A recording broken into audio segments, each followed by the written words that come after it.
নমস্কার, নিউজ 18 বাংলায় আপনাদের সকলকে স্বাগত। আপনাদের সঙ্গে রয়েছে আমি সোনিয়া। ঘড়ির কাঁটায় রাত 9টা মানে সময় নিউজ রুম লাইভের। আর শুরুতেই নজর রাখতে হচ্ছে 9ই আগস্ট আরজি করে নির্যাতিতা তরুণী ডাক্তারের দেহ উদ্ধার হয়েছিল ধর্ষণ খুনের ঘটনার। তারপর 12ই আগস্ট থেকে চলছে লাগাতার কর্মবিরতি। এবার কবে কর্মবিরতি প্রত্যাহার হবে? সবথেকে বড় প্রশ্ন এখন এই জায়গাতে। সম্ভবত কর্মবিরতি প্রত্যাহার হওয়ার কথা বৃহস্পতিবার। একটা সম্ভাবনা রয়েছে বৃহস্পতিবার হয়তোবা কর্মবিরতি প্রত্যাহার করে নেবেন জুনিয়র চিকিৎসকরা। অবশ্যই আমরা নজর রাখবো, তার কারণ যেমনটা আপনাদের জানাচ্ছিলাম 12ই আগস্ট থেকে লাগাতার চলছে কর্মবিরতি। আরো এই বিষয়ে আপডেট দিতে পারবে অভিজিৎ রয়েছেন আমার সঙ্গে। অভিজিতের কাছ থেকে জানবো। অভিজিৎ, লাগাতার কর্মবিরতি চলছে জুনিয়র ডাক্তারদের, সেক্ষেত্রে 12ই আগস্ট থেকেই কর্মবিরতি। বৃহস্পতিবার কি তারা কর্মবিরতি তুলে নিতে পারেন? সম্ভাবনা থাকছে, কি জানা যাচ্ছে?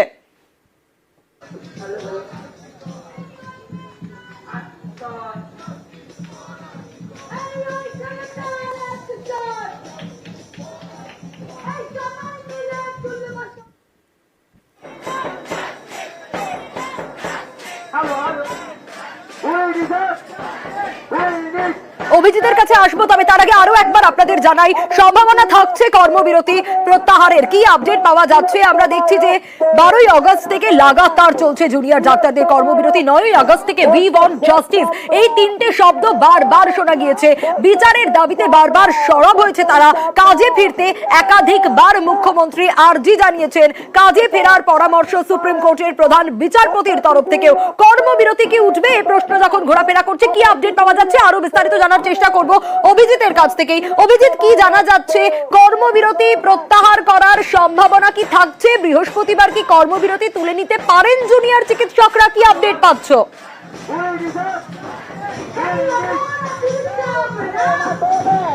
সোনিয়া, যে পরিস্থিতি দীর্ঘক্ষণ ধরে আলোচনা চলছে এবং সেই আলোচনার ক্ষেত্রে বলা যেতে পারে যে এই মুহূর্তে কর্মবিরতির ক্ষেত্রে একটা ওখানে দ্বন্দ্ব সৃষ্টি হয়েছে। অর্থাৎ আরজি করের যে আন্দোলনকারীরা, তাদের বক্তব্য যে আজ রাতেই এই অবস্থান বিক্ষোভ প্রত্যাহার করে আগামীকাল বা আগামী পরশু দিন থেকে তারা চাইছেন যে কাজে যোগ দিতে, অর্থাৎ জরুরি বিভাগের কাজে যোগ দিতে এবং জরুরি বিভাগের কাজে যোগ দিয়ে ধাপে ধাপে তারা চাইছেন যে ইনডোর এবং আউটডোর পরিষেবা দিতে। তবে কলকাতা মেডিকেল কলেজের আন্দোলনকারীদের বক্তব্য যে দাবি নিয়ে তারা আন্দোলন চালিয়েছিলেন, সেই দাবিতে আরও কয়েকদিন এই আন্দোলন চলতে হবে, কারণ সমস্ত দাবি এখনো মানা হয়নি। তবে সব মিলিয়ে দীর্ঘক্ষণ ধরে এই জেনারেল বডি মিটিং, 26টি মেডিকেল কলেজের এই জেনারেল বডি মিটিং চলছে এবং সেই মিটিংয়ে কি নির্যাস আছে অবশ্যই জানাবো। তবে যেটা মনে হচ্ছে সম্ভবত আগামীকাল এই সল্টলেক সেক্টর 5-এর সামনে থেকে এই অবস্থান বিক্ষোভ প্রত্যাহার হতে পারে এবং প্রত্যেকটি মেডিকেল কলেজে আলাদা আলাদা করে তারা গিয়ে সেখানে আন্দোলন গড়ে তুলবেন এবং একই সঙ্গে আগামী পরশু দিন থেকে জরুরি বিভাগে অর্থাৎ এমার্জেন্সি পরিষেবায় কাজে যোগ দিতে চলেছেন জুনিয়র ডাক্তাররা। সেরকমটাই আলোচনায় এখনো পর্যন্ত উঠে আসছে। তবে যতক্ষণ না এই জেনারেল বডি মিটিং সম্পূর্ণ হয় এবং আন্দোলনকারীরা এসে জানায়, ততক্ষণ এই বিষয়ে নিশ্চিতভাবে কিছু বলা সম্ভব নয়। তবে যেটা বললাম যে আগামীকাল সল্টলেক সেক্টর 5-এর স্বাস্থ্য ভবন থেকে এই আন্দোলন অবস্থান বিক্ষোভ প্রত্যাহার হয়ে প্রত্যেকের নিজের মেডিকেল কলেজে গিয়ে এই আন্দোলন পরিচালনা করা এবং আগামী পরশুদিন থেকে জরুরি বিভাগে কাজে যোগ দেওয়া। পরবর্তীকালে ধাপে ধাপে আউটডোর এবং ইনডোর পরিষেবায় তারা কাজে যোগ দেবেন, এমনটাই মনে করা হচ্ছে। সোনিয়া, বেশ অভিজিৎ, অবশ্যই পরবর্তীতে আমাদেরও নজর থাকবে কি হয়।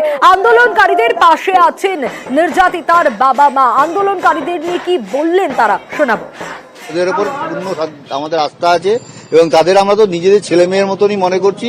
এই যে কষ্ট করে তারা যে বিচারের জন্য রাস্তায় বসে আছে, ঠিক আছে, আর না দেখলে আমাদেরই কষ্ট লাগে। 12ই আগস্ট থেকে লাগাতার চলছে